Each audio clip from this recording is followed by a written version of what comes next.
Hello Internet, and welcome to my live reaction for Boruto, Naruto Next Generations, Chapter 60.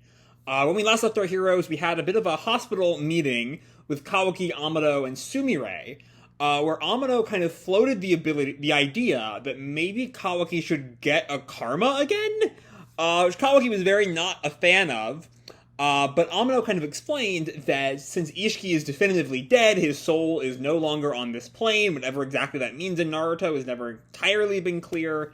But either way, there is no Ishiki soul to kind of infect Kawaki anymore.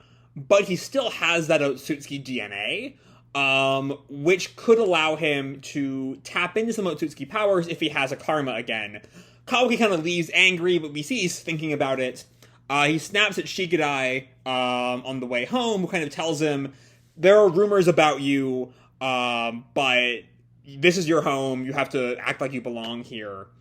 Meanwhile, back at the cult, Eida and Code kind of discuss their next move, why Eida, floats, sparing Naruto because Kawaki cares so much for him. And Code shoots that down. After a couple of discussions, we are introduced to Eida's younger brother, another cyborg named Damon. Or Diamond? One of the two. I looked it up. I looked up the pronunciation. I forgot about it. Either way, his ability is that he can kind of... is mirroring the intention. So if someone tries to bash his brains in, he'll bash their brains in instead. It's a really cool ability. And I want to see more of it. I don't know how you kind of get around that ability. But yeah, now we have a new member of Code's Kara.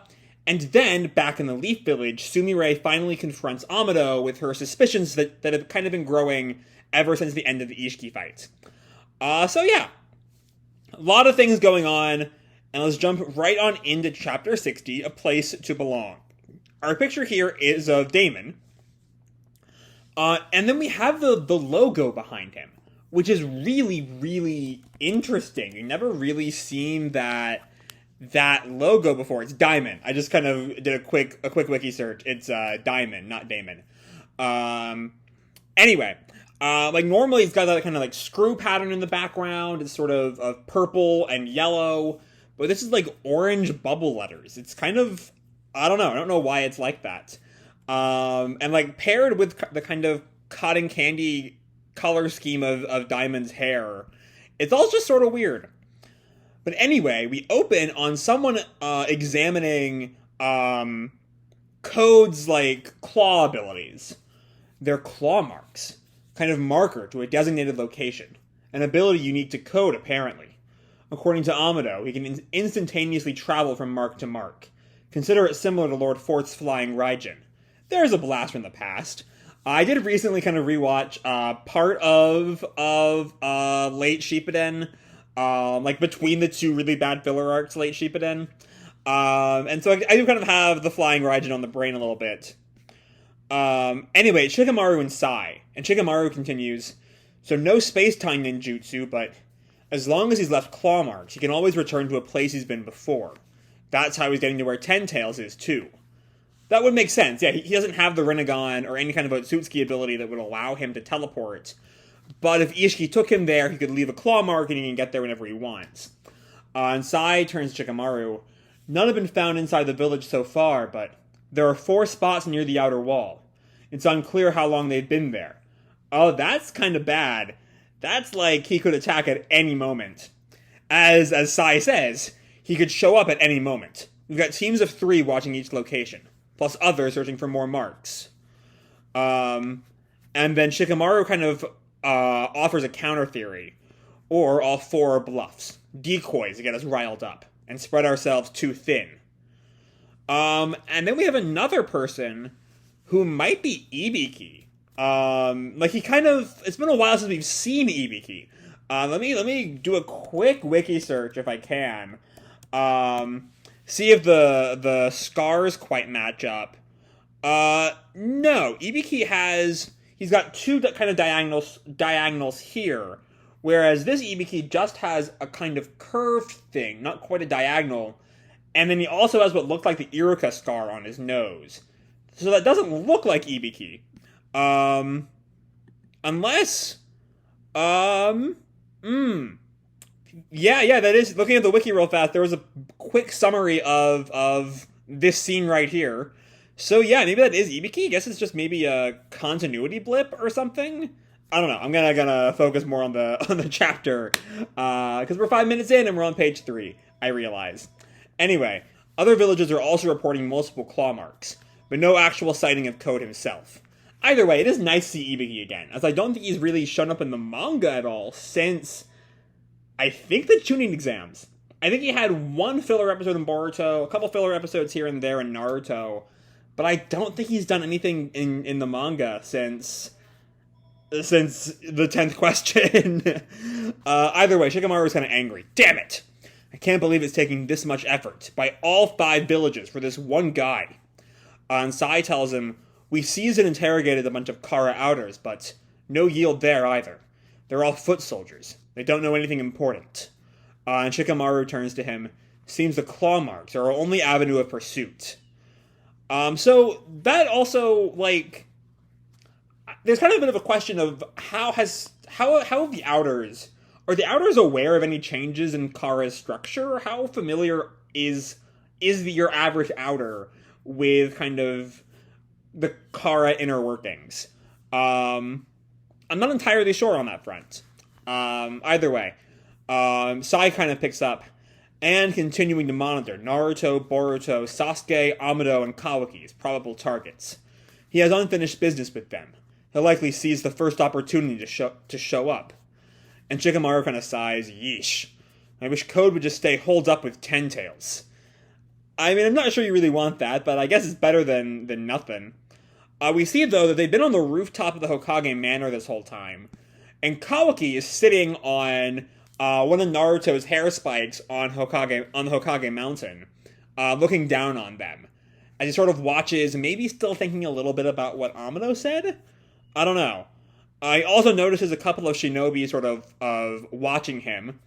I'm curious if he thinks it's more antagonistic. Because Shikamaru was very antagonistic towards him at first. But here, the sort of implication is they're monitoring, what Sai says is they're monitoring Naruto, Boruto, Sasuke, Amado, and Kawaki to protect them and to, like, that's where Code will show up. But we don't quite know how Kawaki sees all this. Anyway, with that, we finally come back to last month's cliffhanger. As Sumire is still confronting Amado, please explain it to me. What you plan to have Kawaki do once you've restored his karma.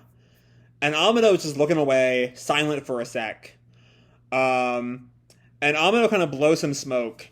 I'm not trying to keep it under wraps, but it's a personal matter. I'll discuss it with Kawaki, but frankly, I'd rather not share it with you.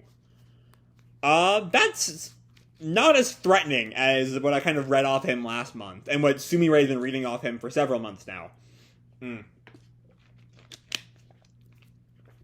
But Sumire still just kind of looks at him, not quite believing him, I think. But I assure you that your fears are baseless. I have zero intention of doing Konoha wrong. I swear. And it's still a little bit unclear if we're supposed to believe him. Sumire kind of looks away, squinting, I think a little bit distrusting. Oh, and she looks at, I think that's the kind of pod that Kawaki was found, or Kawaki escaped from, way back during the OW arc. And she sort of looks at the sort of pod there, and she turns to it. What work are you doing right now? And what is this container? And Sumire and Amado just stresses, could you leave, Kake? I'm actually quite busy. You can't tell me? So apparently this is not quite the same container that Kawaki was in, but it might be the same type of container? I'm not quite sure. Either way, Amado kind of pauses, takes another puff of his cigarette. I just told you, I won't do wrong by Konoha. The opposite, in fact. Huh? I've already run this by Katasuke. After all, sharing tech with your village was a condition of borrowing equipment. This one should become a powerful Konoha ally. Is he constructing another cyborg? Because the cyborgs we've met, right, both Kawaki technically, and especially Eida and Diamond, are kind of portrayed as being, not good things for the people who become cyborgs. You know, Eida hates it. We haven't really seen enough of Diamond to know if he hates his abilities. But like they're not generally good things. So this does sort of I mean, it's a much more interesting as a kind of concept I like. That, you know, Amado is on our side, but he's not really a good person. Like, what they could do with Orochimaru, if Orochimaru hadn't kind of turned into, like, a gag character at this point. But yeah, I feel like there's something a little bit amoral here, even if it is technically on our side. Anyway, Sumire looks at him. A powerful ally? And we get another shot of, like, the window into the capsule. And then we cut to the tundra, where the cult is. As Code says to probably Daimon, "So, how long are you gonna ride me?" "What? You're tired already," because he's like still on his back. "You've got no stamina." Or, "That's not what I..." And then Code turns to Eida. "Hey, Eida, could you help me with him? He's beyond my control." And Eida looks at him. "Ho ho, you've become his new best friend, Code. I'm relieved that you get along." This is getting along? Frankly, I'm full of doubt myself. And we see Bug kind of sneaking around, and Daimon catches him, and shocking Bug, and Daimon flies towards Bug. I will say, out of all of the Code gang, Bug is probably my favorite character. There's just something really funny about the henchman who desperately wants to get away, but keeps getting caught. He's a lot of fun. Anyway, Daimon leaps towards Bug. Eep! And slams into him. Gak! And Daimon starts to, like, shake him. "Where are you trying to sneak off to, Bug? That's cold! We haven't seen each other in forever!" And we see, maybe he's, like, spitting or something, because Bug is trying to, like, hide his face from Daimon. Oh, damn it. This is why I hate this kid. But we see then Code's claw mark suddenly appear, over Bug and around him, kind of under Daimon. Daimon looks back. What? And we see Code is sort of oh, okay. So the claw marks are now also on Code, because he technically attacked Daimon. The reflection is instantaneous. And given his reaction just now, does the ability kick in automatically regardless of his intent? Okay, that's an interesting thing. It's kind of reminds me of Gaara's, like, sand shield. That I forget if he still had post losing Shikaku. But, you know, that Gaara didn't need to see his enemy for the sand to kick in. It was just, it happened because the sand was protecting him.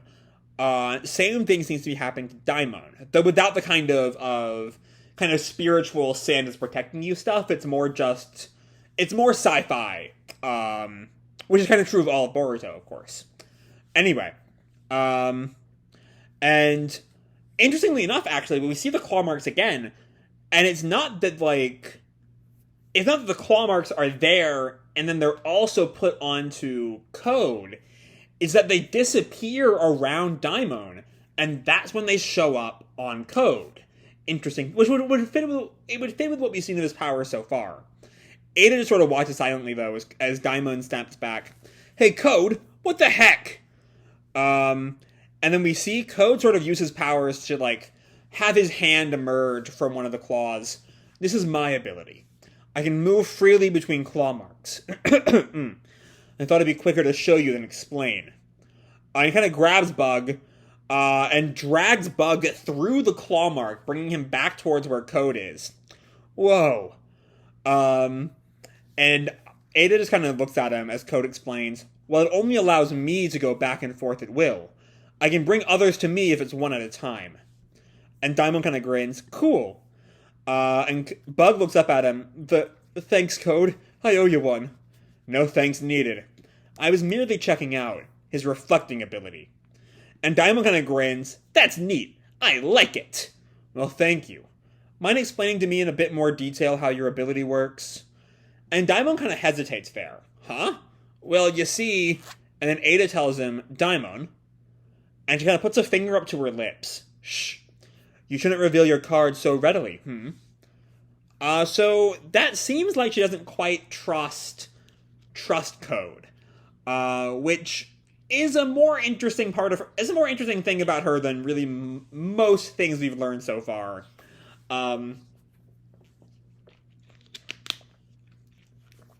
Like, the question is she worried Code might betray her? Is she planning on betraying Code at some point? I don't know. I want more Eida content just so that Eida can be a deeper character than she wants to love. I don't know. Anyway, Code looks back at her. Oh, you don't trust me? And Eida tells him, I told you already that Daimon reflects attacks. That's all you need to know, at least for the time being. Yeah, she does not trust him.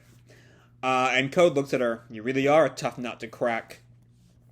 Don't take offense, Code. We only just met, you know. More time needs to pass before I can show you everything. Okay. And Code looks at her. Bedazzlement and Senrigan. I haven't assumed that's all there is to you, of course, but don't tell me. You've got other abilities that you haven't demonstrated yet? That would be nice, I think. Better than just, future sight, or present and past sight as well. More just present and past sight, actually, with Senrigan, and makes people attracted to her, which are just not particularly interesting abilities. The Senrigan is more than the Bedazzlement, but still. And Eida kind of taunts him, well, wouldn't that be interesting? And Bug, sort of is a little bit shocked, a little bit nervous. This sort of battle of wills going on there. And then Daimon just yells, sorry, Code, I don't mind telling you, but since Big Sis says no, I can't. Maybe next time. And then we come back to the Leaf Village. Back with Kawaki, who's just sort of sitting in a shop. Like a convenience store or something, looking at some, like, rice balls, I think. And a couple passerby see him. Yo, quit staring. Touching back on those rumors that Shikadai mentioned last month. I really hope this is not, like, push Kawaki to the dark side. I made my thoughts on the flash forward clear that I want a good reason for it to happen. If it has to happen, I would rather just kind of not happen. Either way, Kawaki sort of looks back at them. He flashes back to Shikadai. So Civi shouldn't know anything, but a lot of rumors have been flying around, both true and false. And then Kawaki flashes back to Jigen. Back right before Jigen's fight with Naruto and Sasuke. Wake up already. Can't you see that you're just being used? There's no place for you here. Which is... It kind of feels like we've moved past this. That's my big problem with... So here, I'm going to go on a bit of a tangent. A bit of a worry of mine is that we kind of see, if you look at when Kodachi was the writer versus when Kishimoto was the writer, Kodachi seemed to be very much kind of pushing Kawaki onto the path of light. Into a way that would be really, really weird for Kawaki to become the kind of evil guy we see in the flash forward. Especially if Ishiki just dies. And then you see, right before Ishiki dies, Kishimoto takes over. He wraps up that fight with Ishiki. And then he immediately seems to start pushing Kawaki towards that dark path again. So again, it's a little bit complicated because Kishimoto was technically always like the supervisor of the series. But a part of me thinks that maybe Kishimoto saw Kawaki being moved so far into the light that he could not, that the flash forward would kind of have to end up being scrapped to make any sense, and then jumped in to make sure that didn't happen.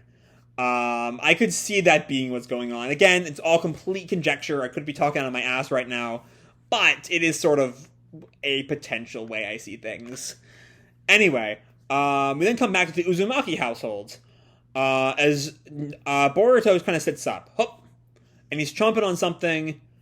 Oh, he's eating the anti-Otsutsuki pills.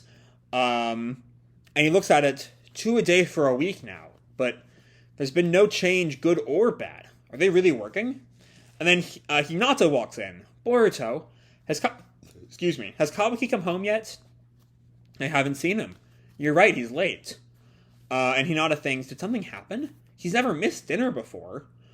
And, you know, we know what it is. He's this growing kind of sense that the people here don't like him. And he's back up on Naruto's statue. As he just sort of sits there with a bottle of water and sits. And he picks up the water bottle and Naruto appears behind him. One rice ball in water. Don't tell me that's what you're having for dinner.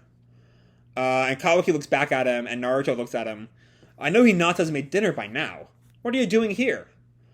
And Kawaki kind of sulks. I'm bored of it. Can't I eat other stuff sometimes? And Naruto looks at him. Come up with a better excuse first. You never not cleaned your plate.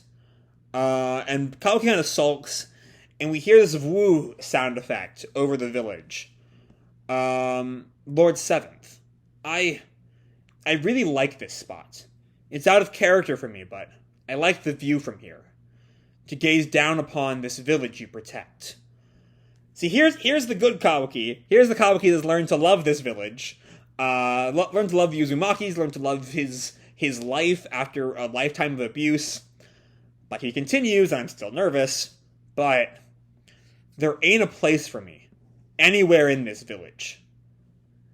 I hope Naruto can just talk some sense into him. It's no one's fault. I'm a troublesome outsider who wandered into this trouble-free, peaceful place. I'm not quite sure that's quite true, but okay. I'm not quite sure this would have been trouble-free without you. And Naruto's clearly not happy with this description. To be honest, I was really cocky. I can laugh at myself now. Jigen was right. I mean, Ishiki, whichever. And then Naruto just yoinks him up, not willing to hear his bullshit. Way to go, Naruto. Hey, what the heck? Let me down. And Naruto just tells him, Jigen, Ishiki, who cares? I certainly don't. We're going home. My stupid son. Oh, that's that good shit. That is that good shit. Please let this be the route you take, Kishimoto. I want to be sorry that I ever doubted you. Because that's just the good shit right there. That's the thumbnail. Even if it ends up not making any sense, that's the fucking thumbnail. And Kawaki sort of taken aback at Naruto's sort of admittance of him being his son. I just love it so much. I'm sorry. And they arrive home. Naruto calls up. We're back. And Kawaki walks in to the dinner table and sees the whole family waiting for him. Himawari. Oh, Kawaki, welcome home. And Boruto gets on his case. You're late. What the heck were you doing? And Hinata, welcome home. And Kawaki sort of stares like, I think it's just a huge like spread of food. The centerpiece, of course, being the fucking vase. It's the vase of character development. I love it. And this is also a strong contender, though, for thumbnail. It's not gonna beat My Stupid Son, but it's a strong contender. What is all this? I don't. And Naruto looks at him. Yeah, you've been living with us for a while now, but it's been so hectic the whole time. We never had the chance to throw you a proper welcoming party. And Kawaki looks back at the group, and he sees the vase in the center, still with its cracks, but still working. Kind of takes it all in, and Boruto tells him, hurry up and sit down. You kept just waiting so long, I'm starving. Then we cut to that night. Nightfall, the sun sets, they're still eating dinner. And Kawaki turns to Himawari. Look, it did take effort to fix, but it's ugly with all those cracks. Use the one I bought you. No need to humor me. And Himawari tells him, but I chose to use it. This vase has become even more precious to me now. It's fine. Oh god, these Uzumaki feelings are so good. This chapter is I love it so much. I'm sorry to have ever doubted it. And Kawaki just sort of mutters, you're both so weird. And Boruto gets on to him, hey Kawaki, I was gonna give you something nice, but keep being rude and I won't. Huh? No way. You gotta at least show me now. And Boruto kind of rustles for something in his pocket and grumbles, you seriously need to work on your attitude, dork. Here.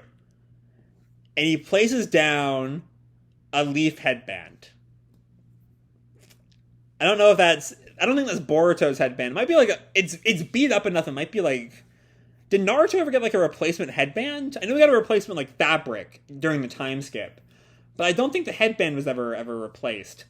It's not the Sasuke one because it has the gash in it. But still, it's his own leaf headband. That's that good shit. That's that good shit right there. Naruto looks on the scene and smiles. Isn't this really special to you? Plus, I'm not officially a shinobi or anything. It's apparently Boruto's headband. But Boruto tells him, now that you've started shinobi training, you're a ninja in progress. It doesn't matter whether you're official or not. Besides, even if you're not, me, Sarada, and Mitsuki consider you one of our teammates. So just think of this as a formality. But Kawaki tells him, I can't accept this. Then you won't have one. I've got old man Sasuke's. Well, okay, he lent it to me. Looking back to chapter 1, though, didn't we see Boruto wearing Sasuke's headband? Though admittedly, this sort of pushes back against the theory that Boruto wearing Sasuke's headband is proof that Sasuke is dead. That could just be what he wears now, since Kawaki gets his own headband. But Boruto then kind of gets an idea. I got it. This will be a loner too, since you'll get your own if and when you become a full ninja. And then you can give this one back. And Kawaki sort of stares at it, and he looks up at Naruto, kind of nods. Why not? It's a brilliant idea for you, Boruto. And Boruto snaps, what do you mean for me? The whole family kind of laughs there. And Hinata turns to Kawaki. Go on, Kawaki. Try it on.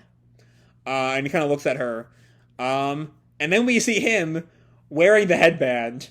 Clearly kind of uncomfortable. It's definitely a weird look for him. Just like hiding all of the blonde. He's just got the black hair on top now. And Boruto looks at it. I gotta say, it doesn't suit you at all. Sorry. And Kawaki snaps, quit it. I don't want your pity. Hinata kind of tries to cheer him up. But I think it looks quite good. Himawari, me too. And Boruto turns to them. Come on, it's best to be honest. It looks real dorky. And Kawaki snaps, I'm gonna kill you. And then Naruto tells him, so okay, it seems a little out of place, but that's because it's still unfamiliar. It'll be natural in no time. And he kind of goes to take it off. Gah, I ain't convinced. I feel set up.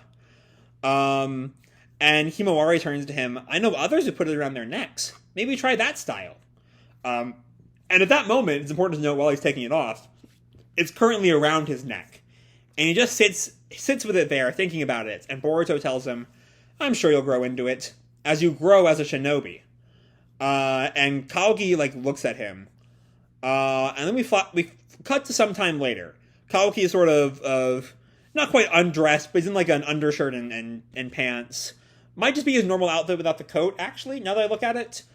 The important thing, though, he's holding the headband, looking and thinking, and we see that Naruto's in the room. Kawaki. And Kawaki looks at him. Your place is here. My family thinks so, at the very least. You can stay with us for as long as you want. And Kawaki looks at him, and then Naruto looks away. But if you just can't feel the same, then I failed my job as Hokage. Sorry. That's a little guilt-trippy, but I think Kawaki maybe needs it. And Naruto kind of leans back. The search for Code is rough, but don't worry. We'll find him. You can leave that to us. And Kawaki kind of pauses for a sec, and Naruto continues, cause this is Konoha. It's a place where anyone, even someone like you, can live at ease. Or else, there was no point in me becoming Hokage. I really like that bit, because looking back at parts of Konoha history throughout the original series, Konoha got involved in some fucked up shit from time to time. And we don't really see a lot of the direct changes Naruto, made. I think the big complaint is that he makes that big speech to Neji during their fight in the Chunin exams. When he becomes Hokage, he'll change to Hyuga. And we don't really see that happening. We don't see it not happening either. We don't see the seal system still continuing. But we also don't really see it. Which is a complaint for a lot of people I've seen. But I want to take this as a sign that he has sort of tried to make Konoha a better place. And that the idea that people can live at ease here, that this is a town at peace without any of the kind of problems of the past, is what he wants Konoha to be. Which makes Kawaki then a litmus test for Naruto's ideals of the original series. Kawaki's success, supposing he does succeed, in making a home in Konoha is proof that Naruto succeeded as Hokage. It ties it in nicely, I think, with the original series there. Anyway, with that, we cut to Boruto, who's just sort of lying in bed. He looks up at the pills, and looks back down at his karma, and sort of thinks for a sec. And then we cut to Kawaki again, gripping the headband, and he thinks, Konoha, is this the place I belong? And then he flashes to Amado from last chapter. So take it for yourself. Brand new power, in the form of a karma that's purely a weapon. And Kawaki rejects him. Give me a break. I don't need no karma. There's still one thing that I can do to protect Konoha and Lord Seventh. And we see Naruto sleeping there as the chapter ends. Next chapter hits August 18th. Let's talk about this last bit here. First things first, I feel like I went into a lot of the nitty-gritty of the chapter as I was reading it this time. There's still one thing that I can do to protect Konoha and Lord Seventh. What is he referring to? Because it's clearly not the karma. It immediately follows, I don't need no karma. And, is that one thing, best case scenario, it's tied to what Naruto said a couple of minutes earlier. The thing he can do to protect Konoha and Lord Seventh is live there at ease, proving that Naruto's ideals were right. That Naruto did succeed in his goals of becoming Hokage. That he has made the village a better place, and that, Naruto... I'm trying to find the right way to phrase this. That Naruto has succeeded in what he wanted to do as Hokage. That's the best solution. And I don't quite know what else there could be. I don't know what the other answers would be. Maybe some kind of way of gaining power? Hopefully not running away. That would be really stupid and completely defeat the point of this entire chapter, and I'd be really, really bitter. But also, whenever I'm confident that in the route this story is going, I flash back to the flash forward, and I'm a little bit nervous again because I don't I feel like I know there are people who really want to see the flash forward, but given that Kawaki's kind of learning to be happy in the leaf. His journey of being sort of standoffish and not trusting anyone to slowly opening up to the Uzumakis in particular, and what we kind of saw in this weekend's anime episode, even to the other Genin. We see him playing cards with Shikadai and Inojin in this week's episode. That's sort of just the peak of Boruto.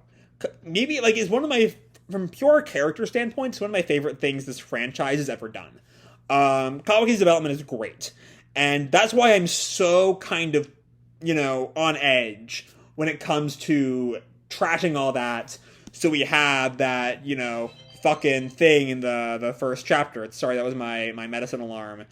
Trashing all of that great Kawaki development so that we can have those, first 3 pages of Kawaki lording over the destroyed Leaf Village, with his karma. It's just I don't really I'm very vocal about not liking that. I don't know. And what I really hope though is that Kawaki, I don't want Kawaki to become like that. Even if it's just the stupidest excuse as to how that scene still happens and Kawaki's development is kind of saved, is a transformation jutsu that someone is doing, that would be okay. That would be okay, because it keeps Kawaki's development, which is so good and so well written and just so fantastic, and I love it. But yeah, that's Kawaki in this chapter. There's still other things to talk about, particularly whatever Amado is up to. He's making another cyborg. That's my theory. Which, another question with that, though, is where has Koji been this whole time? Because Koji didn't die at the end of the fight with Jigen. He escaped I don't know if it was stated or if I just assumed it was to, like, Mount Myoboku. But, like, at this point, it's been at least, like, 2 or 3 weeks since the fight with Ishiki, I think. And so, what is Koji up to? Because he and Amado were always a pair. And so, whatever he's up to might be some secret mission that Amado is on. I don't know. Maybe it's tied up in this personal matter that Amado wants Kawaki to get the karma back for something. We don't know what. It can't be to fight Ishiki because Ishiki is dead. I don't know. I don't know. I'm not quite sure. I really got no idea. And he's working on some cyborg. Maybe it could possibly be rebuilding Koji? I guess that's a possibility. There's no reason to assume that, but Koji's chakra doesn't really register on because he's dry as chakra, and so he could sneak in without the rest of the village knowing, I guess. But I don't know. I don't know why he would keep that hidden, especially given Naruto's reaction to realizing what Koji is. So still a lot of questions around Amado. I'm excited to see where all of that comes into play. And then we have that quick bit with the Code Gang, which really is just there to sort of sprinkle in a bit of suspicion between Code and Eida. For some reason, Eida is keeping her own powers and Diamond's powers a secret from Code on some level. And I don't know what that's going to lead to. I hope it leads to Eida being a more interesting character than she is. That would be the best option, is that it's just Eida is interesting instead of just, she wants a boyfriend. But yeah, after that, it's the Kawaki show, it's the Uzumaki show. It's really good. And I just want more. I just want them to be happy. I want them to be happy. That's the only valid ending of Boruto, is Kawaki and the Uzumakis are happy at the end and alive. That's the only ending I will accept. So yeah, that's really all I gotta say for this video. Hope you all enjoyed the chapter and the video itself. If you did, feel free to drop me a like or subscribe. Do whatever makes you happy, And remember, your life is your own, okay? Bye!